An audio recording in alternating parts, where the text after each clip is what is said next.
Simmons Elementary School launched its Formative Assessment program in the fall of 2013. A select group of teachers volunteered to participate in the pilot program. Planning for the school-wide initiative began last spring. Last spring, we approached a team of teachers because we wanted to include teachers across the grade levels and across disciplines. So the Simmons professional learning community has representatives from 1st through 5th grade, as well as teachers that teach in general education classrooms, math, language arts, science and social studies, as well as resource room classrooms for learning skills, learning support and life skills.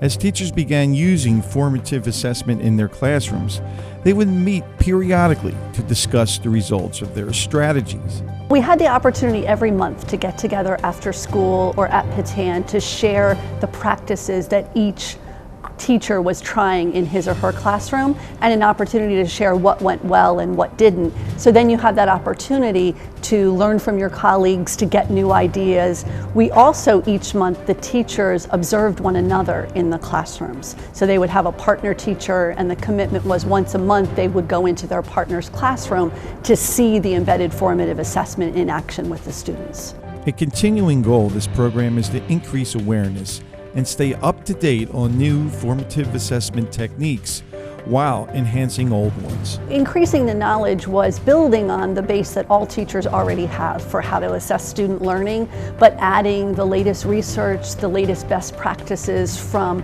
across our county in our work with Patan, but also across the world with the videos that they shared with us and the different ideas that came across, so that we're introduced to new ideas. We have a chance to try them out in our classrooms with our students who all have a variety of learning styles, and to see what works and what doesn't, and keep the best and move forward. A major focus of formative assessment is to help teachers increase student achievement, which can come in a variety of forms. A lot of the assessment for learning techniques involve collaborative group efforts. So it might be working with a partner to think, pair, share. So it's not just boosting your academic knowledge, it's also boosting your social emotional skills to work collaboratively, which we know in the 21st century is an important feature to have as you move into the job world eventually.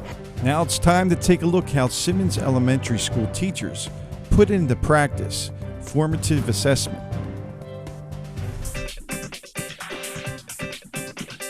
With your group, you're going to go over your homework, and then on the homework board, I want you to write down any questions that you have that, as a group, were difficult for you, that you couldn't figure out together. We'll go over those. 5th grade teacher Pete Moore used a variety of formative assessment techniques in his math class.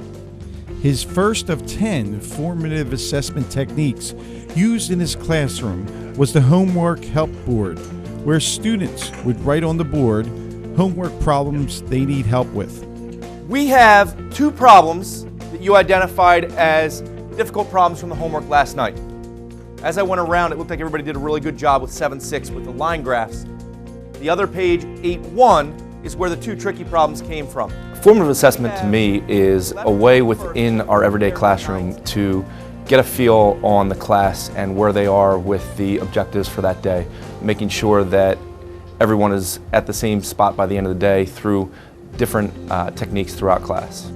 The formative assessment techniques Pete used are the homework help board, popsicle sticks, phone a friend, find the mistake, elbow partners, think, pair, share, Socrative, Carousel, best composite, and exit slip.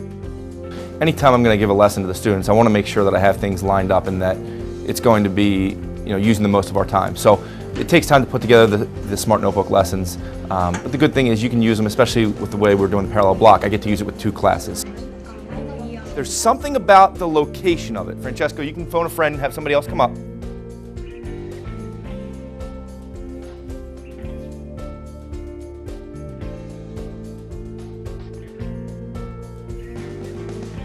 That is a reflection or a flip. Travis, tell us what you did to make it a true reflection. We lined up like the same amount of space between the stick and the bread on the other side. Yep. The only thing that you didn't have was to have the same amount of space between the bread and the stick. We look here. What errors do you see on this? take a minute and talk with your elbow partner. If you have 3 in your group, then talk with all 3.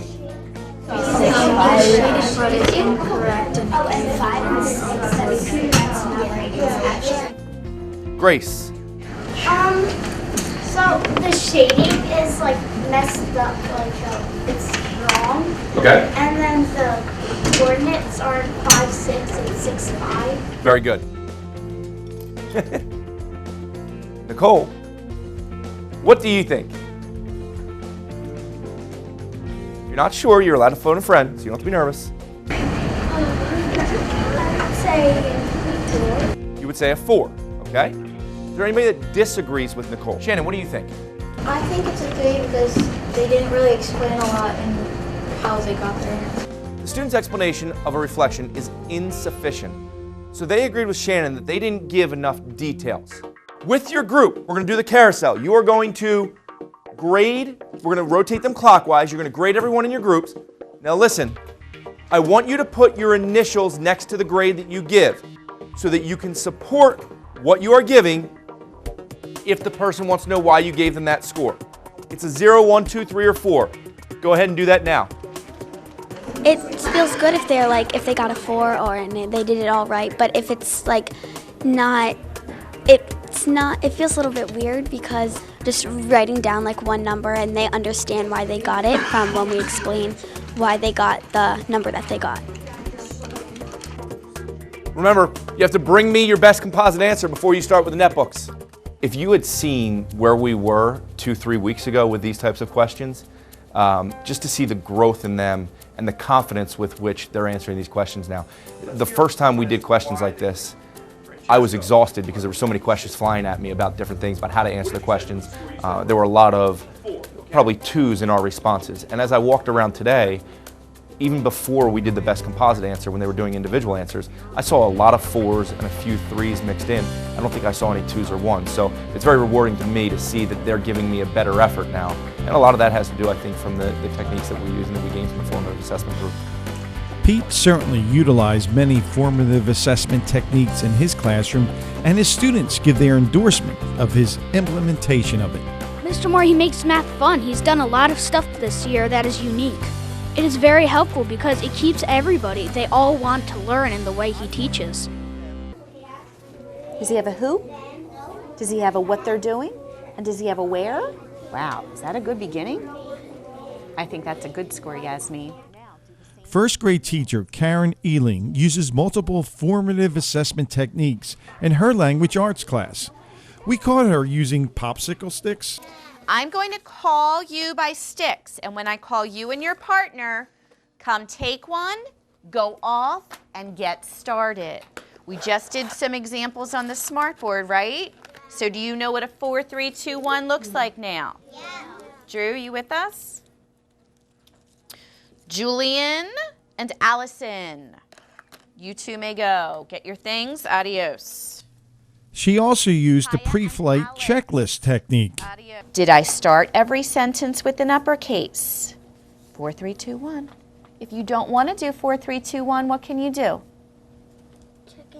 A check or an X. And finally, Karen used 2 stars and a wish as her last assessment strategy. So once you do your partner's this side 4, 3, 2, 1 checklist, now you switch places and now you get graded and your partner will grade you. The kids were working on a writing project where they were grading each other. So we had a couple formative assessment pieces. One is that they were paired up by using sticks, so it was random. The second was that they used a pre-made checklist for each other for their writing, so they could look at each other and start to learn how to score each other by their peers. And then the third formative assessment we used was 2 stars and a wish, so that they're putting their own feelings and starting to learn how to grade things and how I look to grade things as well. Karen uses multiple formative assessment techniques frequently to help assess her young students. We use formative assessment a lot in first grade. One of the things we use more that you didn't see today was using slates. It gives me a really fast indicator of hold up your slate for yes or no, or give me an A, B, C, D answer. It's really a quick way for me to be able to guide my instruction, to pull groups for children who don't know what they're doing, and for children who do know what they're doing, and to be able to extend them or to repeat directions for what they need, to pull different kinds of groups and give extra support when needed. Would you give up luxuries to save the environment? This question was posed to a group of gifted elementary school students by teacher Kelly Bizzomo. Each student wrote their name on a yellow Post-it paper and stuck it on the line continuum. Placing the Post-it slip left of the center line meant that the student would not favor giving up a luxury for the environment. Right of the center line meant that they would. Kelly used popsicle sticks and the line continuum as her formative assessment strategy. All right, I'm going to pick your stick, and then you're going to come up and get your name. And remember, you go put it on the line of continuum and you explain why, and try not to say something that somebody else has already said. Grace.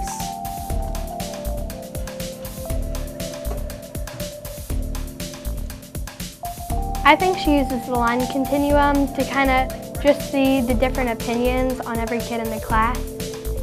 It helps me understand because just to kind of see everyone's opinion, and then when they really talk about it and it's fun to debate and kind of just see everyone's different points of view.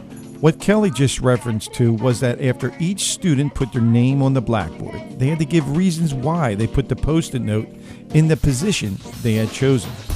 Another thing that we're going to start today, which we're going to implement, is this improvement evaluation partners. Throughout the invention convention process, your partner will provide you feedback on what has improved and what still needs work. What I would like you to do is make your goal center around something that you want to complete for the next class and share that goal with your partner. So students broke up into groups and would eventually share their work with a peer. This exercise was named Introduction to Improvement Evaluation, one of the formative assessment strategies. Third grade student Adam thought about what critiquing his work might mean. He's gonna probably give me some good feedback and some not so good feedback because of what I write is kind of in my head and what I'm thinking, so he might be thinking differently. Now, who remembers way back when we first started exit slips and I told you what were we using exit slips for? Do you remember? In a long time we might forget, and it's nice to go back and look, but why else? I think she uses exit slips because it really helps you set goals for yourself and think about what you can do better and what you have achieved and how you learn. You can see how fast you learn, how slow you learn. Using just a few formative assessment techniques, Kelly feels that these strategies connect students to each other and to her. I know that it works because I see the excitement in my class. I see them using background knowledge. Today's lesson, a lot of them used things from last year. We studied animal biology. So a lot of their kind of opinions were already formed because they did that animal biology piece. So they were tying that into the environment and inventions, and they were able to extend and stretch their thinking. Mr. Lee Boggs is a special education teacher at Simmons Elementary School. He teaches reading, writing, and math to 4th and 5th grade students. In this video segment, Mr. Boggs keeps children actively engaged by using popsicle sticks with students' names written on them to cold call students randomly to participate and answer questions. Mr. Boggs also uses the basketball discussion technique to facilitate students' involvement and find out what they are learning.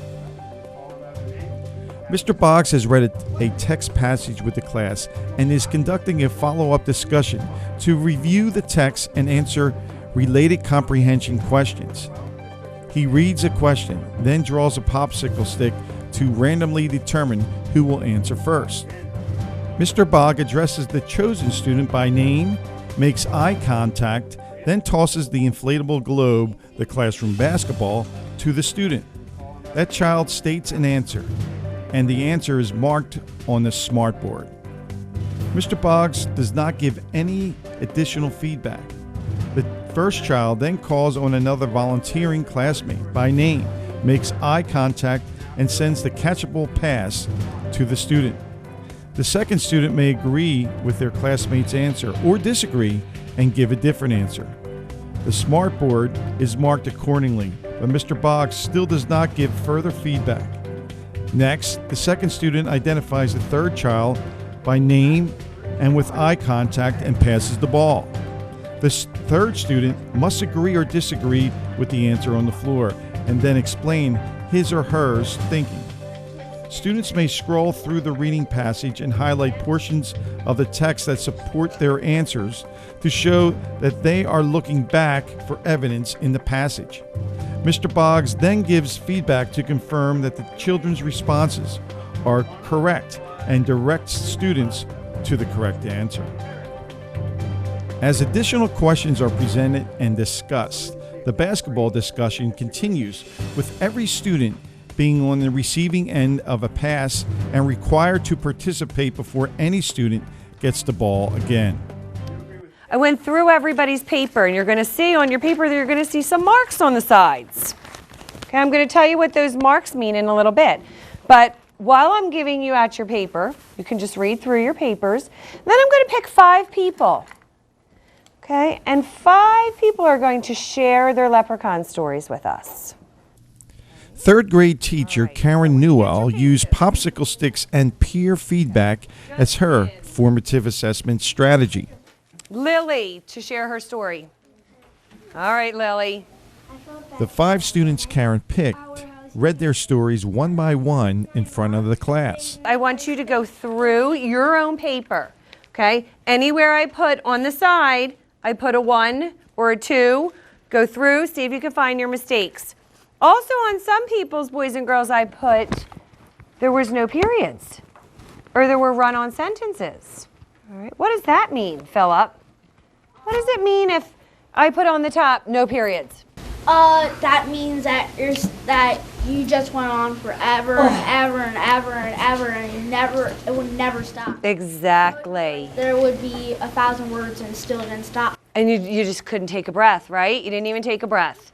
So I'm going to give you, boys and girls, maybe like 10 minutes right now so you can go through, find your mistakes. Okay, I'll give you a dictionary. Then what we're going to do is I'm going to give you a partner. Okay, and if you didn't find all your mistakes or your partner didn't find all your mistakes, their mistakes, then you two can share and help each other out. With the help from a dictionary and teacher, Karen Newell, students checked and corrected their spelling and grammatic errors. Next, they read their stories to other students who listened and offered their opinions about it. Peer feedback gave students a different perspective on their writing and how it impacted children their own age. 5th grade teacher Jill Green used the Carousel strategy in her classroom. The following is her account of the activities in her classroom. Quote, I tried the Carousel activity for my formative assessment work this month. I decided to try it before PSSAs, focusing on open-ended questions. I first had the children answer questions in a released item that I'd given them without telling them about the activity. Next, we went over the question to see what it was asking and what we needed to include in our answers. I wrote this on a chart for the class to see.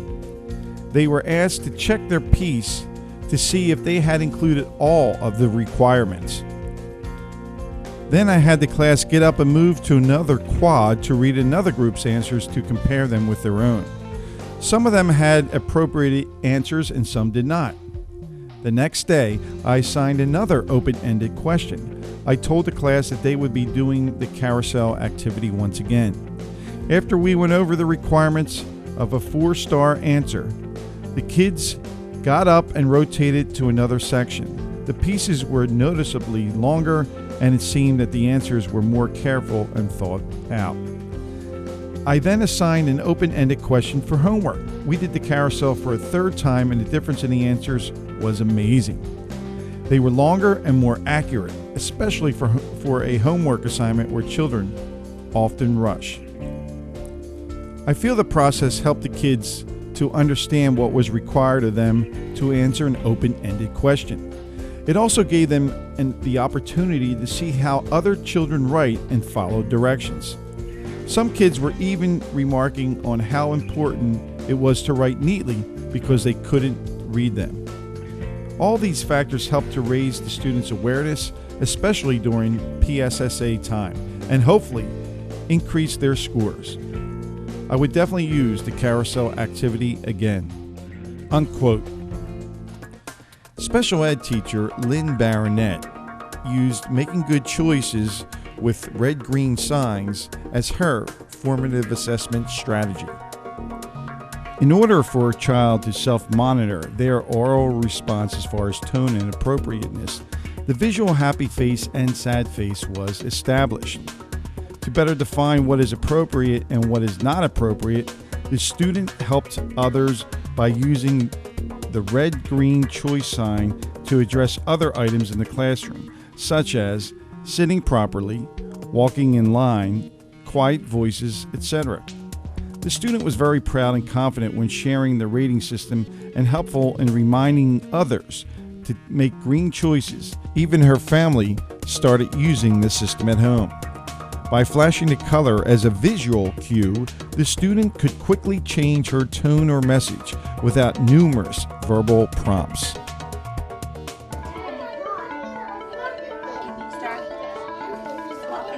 For language arts today, we chose to identify the various story elements of story setting and story characters in a collection of stories in an anthology. They also had to identify certain skills such as naming words and action words in the stories that they've been reading. There is a set of 6 stories that they can select from to pull from this data from. The children were broken into groups, different color teams, and had full participation. All right, this group, you are actually going to go over to the story settings. Okay. They rotated so that I can see the various elements that I wanted them to pull from the stories and to see their team effort. Then the second total participation technique that was used was numbers heads together. And that is when they had to share their information and their responses based on the number that they were allotted for each team. Who's number 1? Me, Gus. Okay, who's the 2s? G. Oscar. Okay, nail down. Mama. That's from another. Grandma. Good job. This helped me identify which children were able to help other children and assist them with pulling that references, identifying the sight words and the elements. Other children just using their story was kind of a reinforcement of the skills, seeing that which ones were putting it at ease and more automatic and which ones needed some support with that. Formative assessment in general helps me as a teacher. One, it shows their participation and engagement. It stimulates them to know that they're going to be held accountable for responding to the information being taught. With that, it shows me as an assessment piece or an assessment tool what needs to be to go over again, what needs to be reviewed, and what information the children are proficient in or advanced in those areas as well. Mrs. Donna Shuba teaches math, science, and social studies at Simmons Elementary School. After teaching a lesson, Mrs. Shuba asks her class a question or questions. Each student is given an index card or sheet of paper to write the answer on and turn it in as they exit the room. She looks through the students' answers when planning the next lesson and decides whether they have understood the concepts well enough to continue. For math, she uses exit slips to create small, flexible groups for the next day. The Hatboro-Horsham School District wishes to thank all of the teachers from Simmons Elementary School who participated in this formative assessment program.